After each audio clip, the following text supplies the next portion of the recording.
জয় আৰু বিজয় দুয়ো আছিল ভগৱান বিষ্ণুৰ নিবাসস্থান বৈকুণ্ঠৰ দ্বাৰপাল।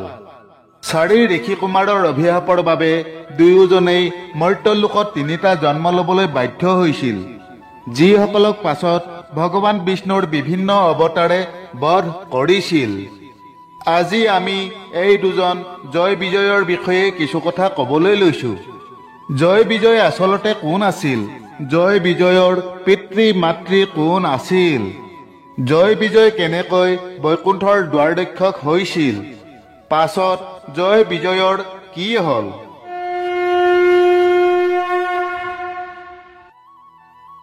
জয় আৰু বিজয় দুয়ো ভাতৃ আছিল আৰু ভগৱান বিষ্ণুৰ দ্বাৰৰক্ষক আছিল। তেওঁলোকৰ অহংকাৰৰ বাবেই দুয়ো অভিশপ্ত হৈছিল। শাস্ত্ৰত জয় বিজয়ক 4 ভুজাযুক্ত দেৱতা হিচাপে দেখুওৱা হৈছে। জয়ৰ 4 ভুজাৰ ওপৰৰ বাওঁ হাতত চক্ৰ, সোঁ হাতত শংখ, তলৰ বাওঁ হাতত গদা আৰু সোঁ হাতত তৰোৱাল ধাৰণ কৰি আছে। বিজয়ৰ ওপৰৰ সোঁ হাতত চক্ৰ, বাওঁ হাতত শংখ, তলৰ সোঁ হাতত গদা আৰু বাওঁ হাতত তৰোৱাল ধাৰণ কৰি আছে। ভগৱান বিষ্ণুৰ দৰে দুয়োৰে হাতত 3 অস্ত্ৰ শংখ, চক্ৰ আৰু গদা আছে, কিন্তু দুয়োৰে চতুৰ্থ হাতত তৰোৱাল আছে। আনহাতে ভগৱান বিষ্ণুৰ হাতত পদ্ম আছে। ব্ৰহ্মাণ্ড পুৰাণৰ মতে জয় আৰু বিজয় কালীৰ পুত্ৰ আৰু কালী বৰুণ আৰু তেওঁৰ পত্নী স্তুতাৰ পুত্ৰসকলৰ এজন আছিল। আন এক পুৰাণৰ মতে জয় বিজয় শ্ৰীধৰ নামৰ এজন ব্ৰাহ্মণৰ পুত্ৰ আছিল। দুয়োজনে সদায় মানুহক অশান্তি দিছিল।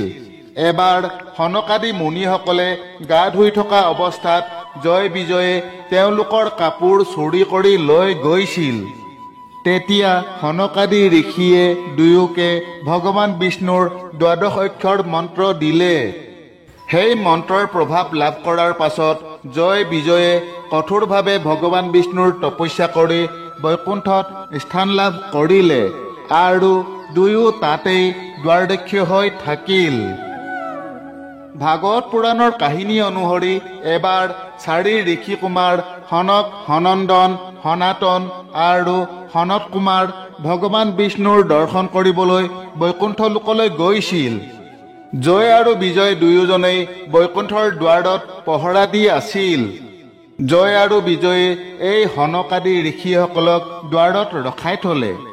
বৈকুণ্ঠ লোকৰ ভিতৰলৈ যোৱাত বাধা প্ৰদান কৰিলে।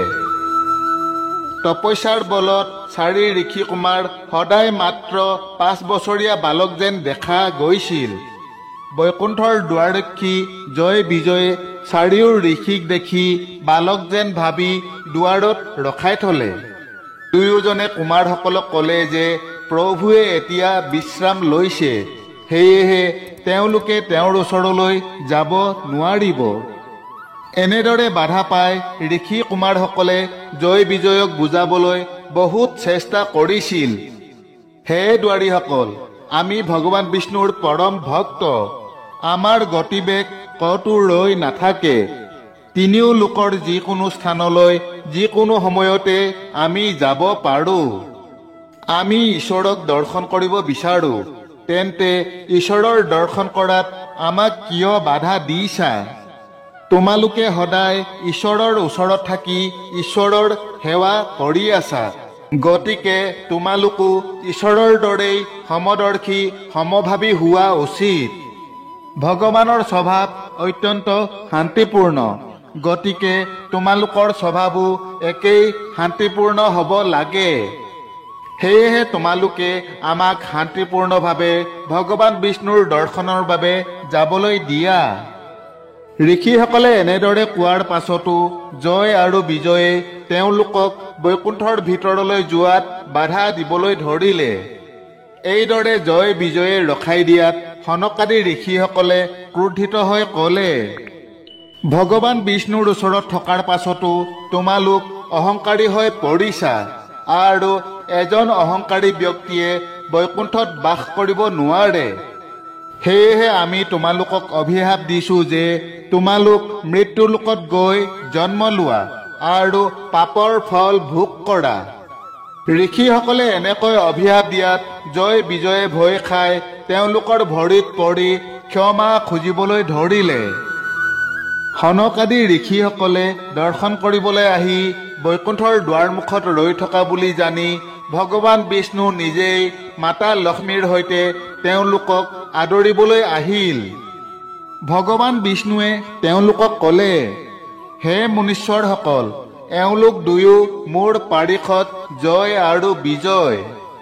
এওঁলোক দুয়ো অহংকাৰী হৈ আপোনালোকক অপমান কৰি ভীষণ অপৰাধ কৰিছে। আপোনালোক মোৰ অতি প্ৰিয় ভক্ত আৰু আপোনালোকক অৱজ্ঞা কৰি তেওঁলোকে মোৰো অৱজ্ঞা কৰিছে। তেওঁলোকক অভিশাপ দি আপোনালোকে উচিত কাম কৰিলে। এই পাৰিষদসকলে তপস্বীসকলক তুচ্ছ জ্ঞান কৰি তিৰস্কাৰ কৰিছে আৰু মই সেইটো মোৰ নিজৰ তিৰস্কাৰ বুলি গণ্য কৰোঁ। এই পাৰিষদসকলৰ হৈ মই আপোনালোকৰ ওচৰত ক্ষমা বিচাৰিছোঁ। সেৱকে অপৰাধ কৰিলে সংসাৰত ইয়াক স্বামীৰ অপৰাধ বুলিয়েই গণ্য কৰা হয়। যিয়েই নহওক মই আপোনালোক প্ৰসন্ন হোৱাটো কামনা কৰোঁ। ভগৱানৰ এই মধুৰ বাক্য শুনি সনকাদি ঋষিৰ ক্ৰোধ লগে লগে শান্ত হৈ পৰিল।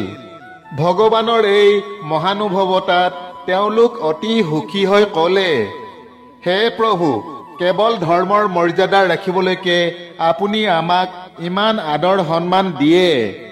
হে নাথ, আমি এই নিৰীহ পাৰিষদসকলক অভিশাপ প্ৰদান কৰিলোঁ। ইয়াৰ বাবে আমি ক্ষমা বিচাৰিছোঁ।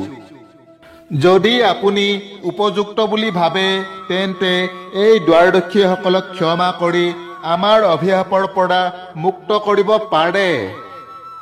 ভগৱান বিষ্ণুৱে ক'লে, হে ঋষিসকল, সৰ্বশক্তিমান হোৱাৰ পাছতো মই ব্ৰাহ্মণসকলৰ বাক্য মিছা কৰিব নিবিচাৰোঁ, কাৰণ এনে কৰিলে ধৰ্ম উলংঘা হ'ব।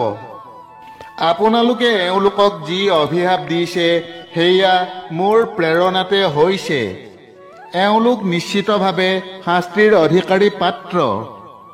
এই দুয়োজনেই নিশ্চিতভাৱে মৰ্ত্যলোকত দানৱৰ ৰূপত জন্ম ল'ব লাগিব। ভগৱান বিষ্ণুৰ পৰা এনে কথা শুনি জয় বিজয়ে ভগৱান বিষ্ণুৰ চৰণত পৰি তেওঁলোকক ক্ষমা কৰি ঋষিৰ অভিশাপৰ পৰা ৰক্ষা কৰিবলৈ প্ৰাৰ্থনা কৰিবলৈ ধৰিলে। তেতিয়া ভগৱান বিষ্ণুৱে ক'লে, হে পাৰিষদসকল, ঋষিসকলৰ অভিশাপ ঘূৰাই ল'ব নোৱাৰি।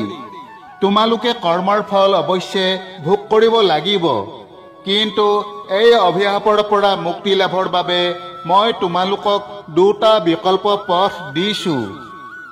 এই দুটাৰ যিকোনো এটা পথ অনুসৰণ কৰি তোমালোকে অভিশাপৰ পৰা মুক্তি লাভ কৰিব পাৰিবা। প্ৰথম বিকল্প হ'ল তোমালোকে মোৰ ভক্ত হিচাপে পৃথিৱীত 7টা জন্ম লোৱাৰ পাছত মুক্তি লাভ কৰিব পাৰিবা। আৰু দ্বিতীয়টো হ'ল তোমালোক দুয়ো মোৰ ঘোৰ শত্ৰুৰূপে মৃত্যুলোকত 3টা জন্ম লোৱা। এই শাস্তিসমূহৰ যিকোনো এটা সম্পূৰ্ণ কৰাৰ পাছত তোমালোক দুয়ো বৈকুণ্ঠত পুনৰ নিজৰ স্থান লাভ কৰি স্থায়ীভাৱে মোৰ সৈতে থাকিব পাৰিবা। জয় বিজয়ে 7টা জন্ম ভগৱান বিষ্ণুৰ পৰা আঁতৰি থকাৰ কথাও ভাবিব নোৱাৰে। সেয়েহে দুয়োজনে 3বাৰ ভগৱান বিষ্ণুৰ শত্ৰু হিচাপে জন্মগ্ৰহণ কৰিবলৈ মানি লৈছিল।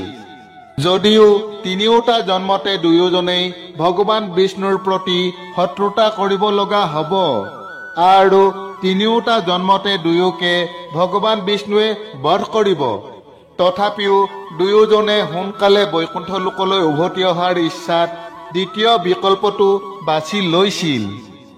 তেতিয়া ভগৱান বিষ্ণুৱে ক'লে, এওঁলোক দুয়োজনেই 3টা জন্মত দানৱ ৰূপ লাভ কৰিব আৰু মই নিজেই 3বাৰকৈ দুয়োকে বধ কৰিম।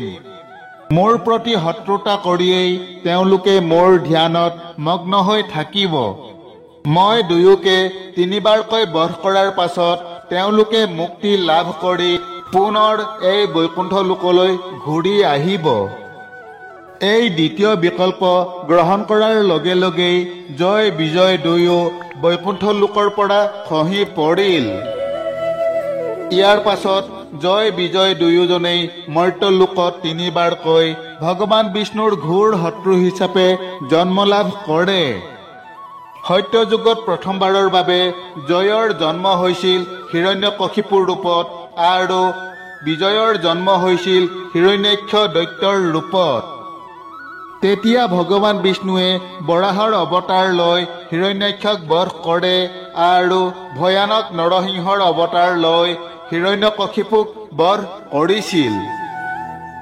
ত্ৰেতা যুগত দ্বিতীয়বাৰৰ বাবে জয় বিজয়ে ৰাৱণ আৰু কুম্ভকৰ্ণৰ হিচাপে ৰাক্ষস ৰূপত জন্ম লৈছিল।